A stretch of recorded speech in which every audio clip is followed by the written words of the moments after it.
So as I mentioned in my first Scary Movie Roundup episode of this year, in the first week I watched the Blair Witch Project. And I wanted to talk about the Blair Witch Project on this episode because I feel like there were a lot of things I wanted to discuss with that film in a separate episode. So this is what I'm going to be doing now.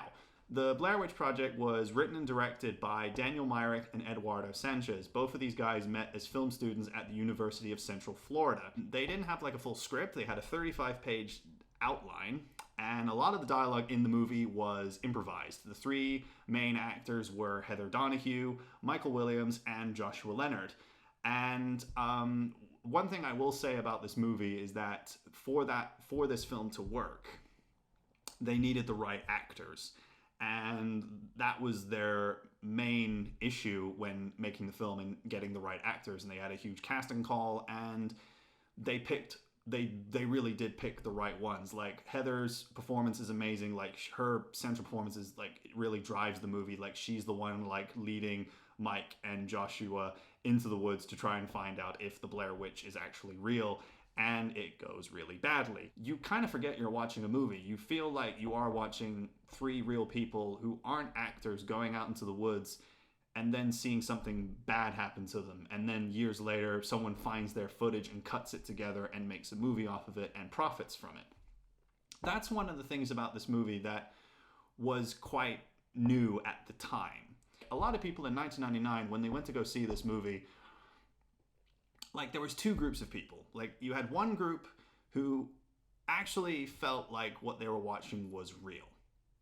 And then you had the second group who knew what they were watching was a movie, and they knew that these people were actors, but they knew that they felt like it was real. Like, every time I watch this movie, and I've seen it a few times, and I really sustain my belief a little bit because it's so low budget. This movie was made for $60,000 and it went on to gross $243 million in 1999, making it one of the most successful movies of all time.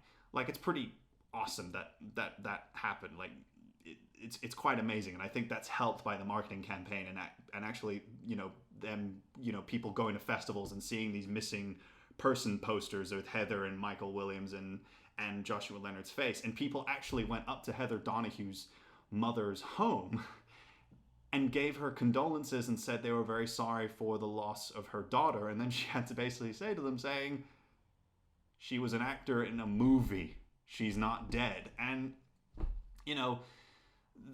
because this movie's so low budget, and because there's no special effects, and because you don't see anything demonic, you don't see a Blair Witch at all. It's all speculation. It's all sounds. It's all built around stuff you can't see, but you can hear it, and you're confused about what's going on. And like the people in the movie are confused about what's going on. That's pretty well done. Like, you look at all these other movies that followed the same style that the Blair Witch Project had, like Paranormal Activity or Troll Hunter or Cloverfield. Those movies had a lot of money behind them. So, they didn't have that kind of real aspect that the Blair Witch Project had. The world that they built in that film, Daniel Myrick and Eduardo Sanchez, is really incredible. That they built this whole legend that feels real. Like, it was something that they found in a history book or some book about folklore legends, and they just made something that people actually believed and went to the real town of Burkittsville, Maryland,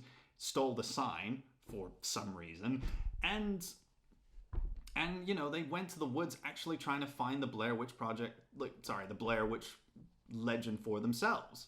Like, that's like that, like the effect that movie had at that time is pretty incredible. And you can have, like, marketing of a movie is really key in showing, people went online and all this stuff, like, Christ, I'm coughing now.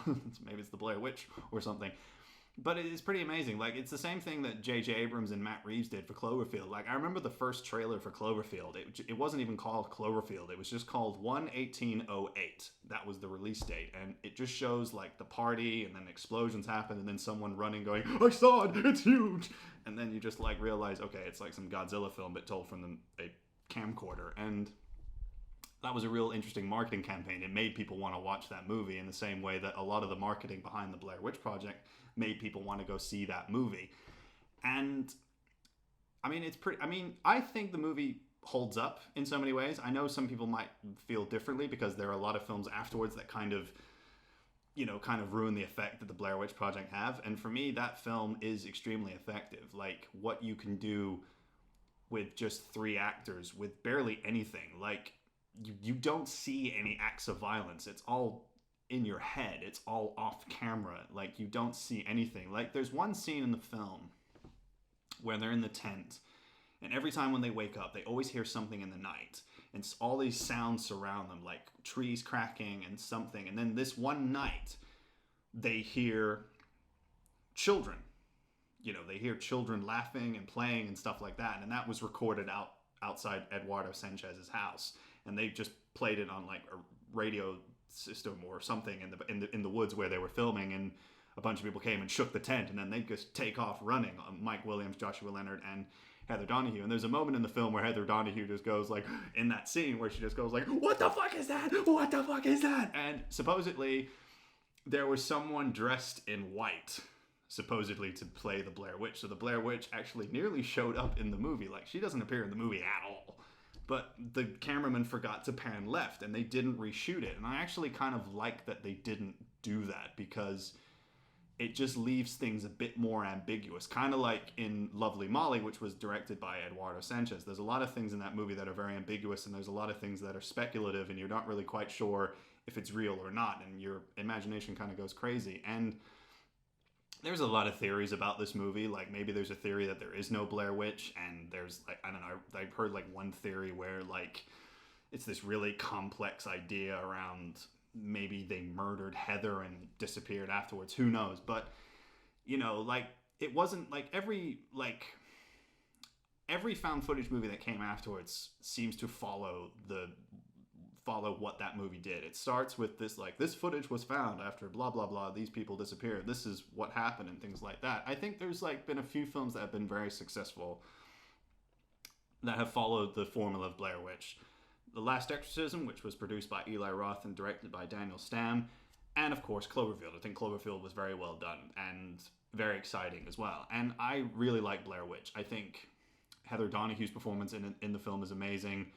I think, like, Mike Williams and, like, all the back and forth between them really just, without even, you get scared from that, because the way they start turning on each other, you get really scared for what's going to happen next. You don't really know what's going to happen, and you really, it shows you don't really need to show anything. Like, if that camera had panned across and you saw someone in white, like, who knows what that film would have turned into, because it just leaves things so open and without really concluding anything. You don't know what happens to these 3 people. You don't know why they disappear. Like, you hear all these stories that, about the Blair Witch legend when they talk to the townsfolk, and they hear, like, all these things about Rustin Parr and all this kind of stuff. Like, I love the world building, like, all the stuff that they created about this legend, like, all these stories. Like, they really went into so much detail to create, like, such a backbone for this movie, and a lot of it gets, paid off in the ending, and that really creepy ending of the movie. I'm not going to spoil what happens, because if someone hasn't seen it, but it's really well done. And this movie was successful enough that Artisan Entertainment were like, could we get a second film?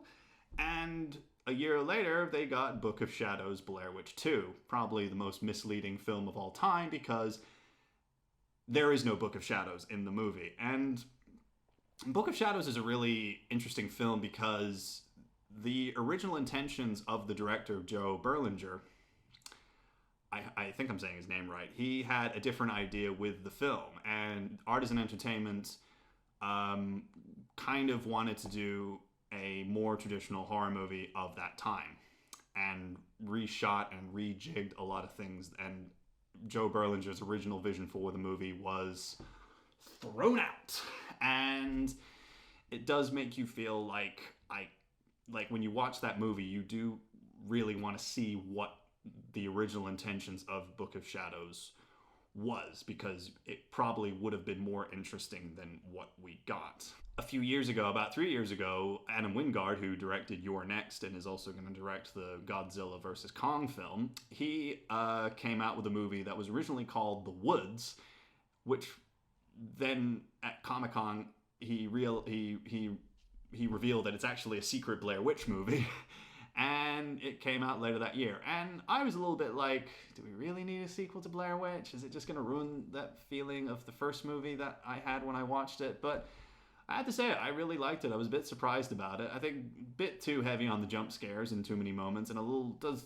I think because it is like a documentary going out to, it's like a documentary film crew that's following the brother of one of like Heather Donahue's brother in the movie. He's going out there to try and find his sister, and then all the similar kind of shit happens, and it does feel a bit like we've seen this before. It feels almost a bit routine, but there are some stuff in there that's pretty good, and it's very creepy. Like the last 20 minutes of the movie is pretty frightening, but I feel like it shows a bit like Book of Shadows. It maybe shows a bit too much than the first one did, and reveals a bit too much that kind of ruins the effect of the first film where they didn't show anything. And I think like less is more.